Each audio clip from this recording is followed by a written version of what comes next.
Selamat malam, salam sejahtera. Terima kasih kerana bersama dengan saya di Nazilin Unity Channel. Saudara-saudara sekalian, ini satu lagi pendedahan yang pastinya ditunggu-tunggu oleh rakyat Malaysia, khususnya untuk isu beras yang ada di Malaysia. Sejak akhir-akhir ini, para cyber trooper dan juga orang-orang yang mungkin mahu menjatuhkan Datuk Seri Anwar Ibrahim menyerang kerajaan ini. Kononnya beras sudah tak cukup dan kononnya harga beras di pasaran meningkat. Tapi sebenarnya itu adalah palsu dan bohong. Saudara-saudara sekalian, harga yang meningkat untuk harga beras ialah harga beras import dan bukannya harga untuk beras tempatan. Selain daripada itu, diberitakan daripada Harapan Daily, bekalan beras putih tempatan akan pulih dalam tempoh sebulan.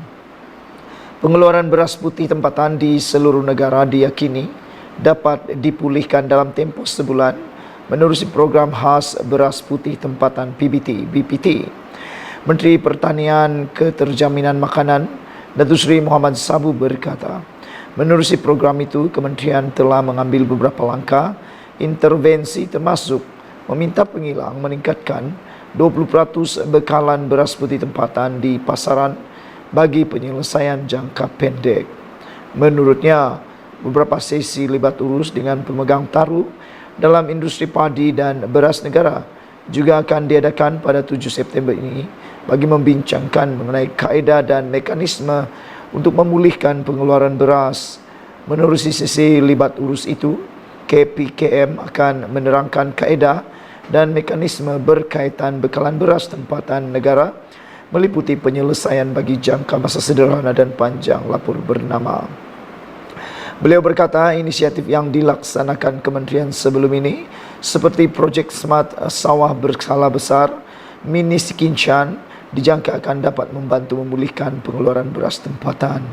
Muhammad berkata ini adalah kerana projek Smart SBB tersebut mampu mengeluarkan hasil yang memberangsangkan, iaitu sebanyak 11 metrik tan padi bagi 1 hektar sawah. Pada masa ini jelasnya bekalan beras putih tempatan mencukupi dengan kawalan harga kekal RM2.60 sekilogram sejak 2008. Saudara-saudara sekalian, dengan penjelasan dan penerangan daripada menteri ini, maka bolehlah kita katakan bahawa kebanyakan berita yang kita dengar di luar sana itu mungkin adalah berita yang bohong dan hanya semata-mata cuba untuk memutarbelit fakta, mau merosakkan kerajaan perpaduan. Sekian dulu untuk kali ini. Jangan lupa tinggalkan komen dan tekan butang subscribe. Bye-bye. Selamat petang, salam sejahtera. Terima kasih kerana bersama dengan saya di Nazilin Unity Channel. Saudara-saudara sekalian, ini satu pendedahan yang mana amat mengejutkan kita. Dipetik daripada FMT Free Malaysia Today, Muhyiddin satu persatu dilondehkan. Apa cerita? Ikuti terus ulasan ini. Jangan lupa bantu saya tekan butang subscribe untuk mendapatkan isu-isu terkini pada channel ini. Saudara-saudara sekalian, esok adalah pengundian untuk beberapa PRK bagi Simpang Jeram dan juga Parlimen Pulai. Saudara-saudara sekalian, banyak perkara yang mula dilondehkan dan banyak perkara yang mengejutkan kita semua.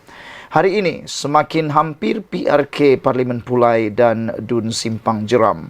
Sabtu ini, besok, Muhyiddin Yassin harus semakin cemas. Kemenangan Perikatan Nasional PN dalam PRK itu terletak di bahunya. Sebarang kekalahan juga akan tertuding ke mukanya sebagai seorang pemimpin dari Johor. Tetapi seperti dilondehkan oleh seorang pemimpin Barisan Nasional BN tempatan, butir bicara Muhyiddin sebagai Presiden Bersatu dan pengerusi Perikatan Nasional menjelang PRK berkenan seakan-akan menawarkan alasan untuk jangkaan kekalahan yang menanti mereka. Dari awal lagi Muhyiddin kata Perikatan Nasional yakin menawan Pulai. Daripada Pakatan Harapan PH yang menang dengan majoriti 33,174 undi pada PRU 15. Jika 90% Melayu keluar mengundi dan memilih gabungan itu, ini beliau sebutkan pada Majlis Pengumuman Calon PN menjelang PRK Pulai dan Simpang Jeram pada 23 Ogos lalu. Kita sudah melalui banyak pilihan raya. Kerana dalam analisis PRU yang lepas, hampir 80% pengundi Melayu. Kalaulah di Johor ini 90% pengundi keluar dan 90% pengundi Melayu menyokong Perikatan Nasional, menang kita, katanya lagi. Ketika itu mungkin ramai yang tidak sedar. Tetapi seperti didedahkan oleh Ketua UMNO Pulai, Nur Jazlan Mohamed, belum pernah dalam sejarah pilihan raya di Pulai menyaksikan sehingga 90% pengundi Melayu keluar mengundi. Rasanya Muhyiddin pun tahu akan hakikat itu, tapi yang mungkin disiapkannya sebagai alasan jika Perikatan Nasional tewas dengan menjadikan peratus Melayu keluar mengundi yang lebih rendah daripada 90% sebagai asbab atau sebab mereka kalah. Muhyiddin juga tahu Pakatan Harapan akan menang di Pulai. Kerana itu juga dia melontarkan matlamat yang hampir mustahil. Jika itu keputusannya nanti, Muhyiddin tidak akan dapat gunakan Pulai untuk dijadikan satu lagi pungutan suara bagi menambah tekanan ke atas kerajaan perpaduan, kata Nur Jazlan. Pada PRU 15, Salahuddin Ayub menang Parlimen Pulai dengan majoriti besar 33,174 undi, manakala PRN Johor yang berlangsung pada Mac 2022, beliau juga menang kursi Dun Simpang Jeram dengan majoriti 2,399 undi. Penganalisis menjangkakan Pakatan Harapan akan dapat mempertahankan Pulai, tapi mungkin dengan majoriti undi yang lebih kecil, dengan kelebihan dijangka datangnya daripada peratusan pengundi bukan Melayu yang membentuk sekitar 44% pemilih di kawasan itu. Sebaliknya, Simpang Jeram dilihat agak kritikal, kata penganalisis lagi, dan PH tidak mustahil hilang Dun itu yang berdekatan dengan Parlimen Pago yang menjadi kubu kuat Muhyiddin. Seperti kata Muhyiddin sendiri, Pulai yang lebih diidamkan PH. Kemenangan Zulkifli akan menafikan kerajaan perpaduan daripada mendapat majoriti 2/3 di Dewan Rakyat. Ini katanya penting kerana kerajaan Anwar Ibrahim didakwanya mahu meminda Perlembagaan Persekutuan bagi melakukan persempadanan semula jumlah kawasan parlimen daripada 222 ketika ini kepada 300 kerusi. Langkah itu nanti, kata Muhyiddin, akan menyaksikan kawasan di bandar yang dikuasai DAP akan bertambah-tambah, lantas merugikan orang Melayu sendiri. Atas kesedaran itu, beliau mengajak pengundi Pulai memberikan kemenangan kepada calon Perikatan Nasional agar hasrat kerajaan perpaduan itu dapat disekat, kata beliau lagi. Tapi sekali lagi, Muhyiddin menyelewengkan fakta. Sebagai membetulkan dakwaan itu, ahli Parlimen Bangi, Shah Rezan Johan, memberi pencerahan bahawa persempedanan semula satu-satu kawasan parlimen dilakukan mengikut populasi pengundi dan bukan dipecahkan mengikut kaum. Ini dituruti pengurusi DAP Lim Guan Eng yang menyindir bagaimana Muhyiddin boleh menjadi Perdana Menteri ke-8 Mac 2020 hingga Ogos 2021. Sebagai bekas Perdana Menteri, beliau seharusnya tahu persempadanan semula adalah tugas Suruhanjaya Pilihan Raya, katanya.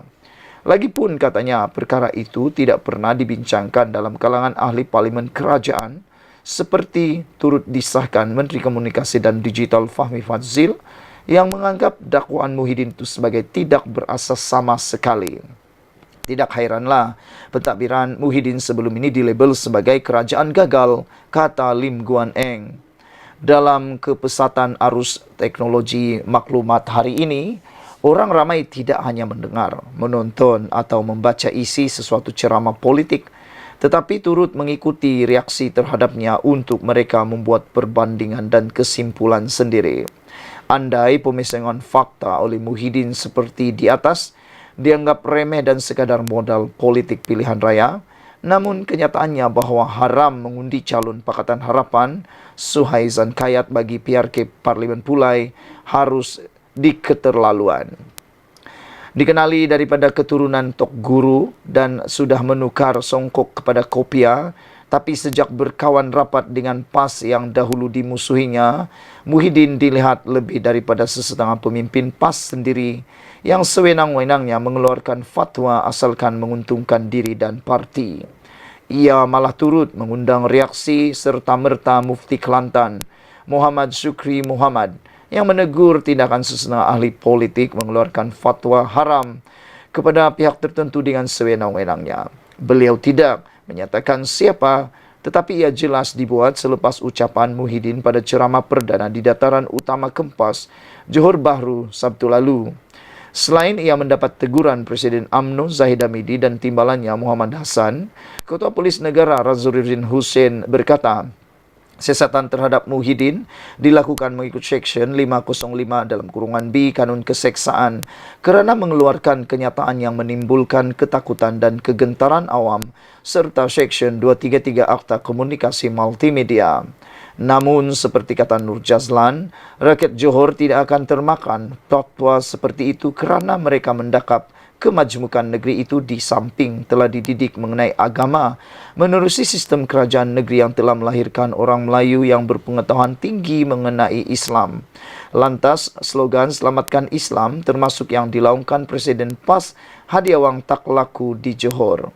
Muhyiddin yang hanya 49.4% calon bersatu menang berbanding 107 daripada 127 calon PAS atau 84.25% menang untuk beliau menumpang kejayaan besar Perikatan Nasional dalam PRN 12 Ogos lalu semakin mendepati dirinya dilondehkan.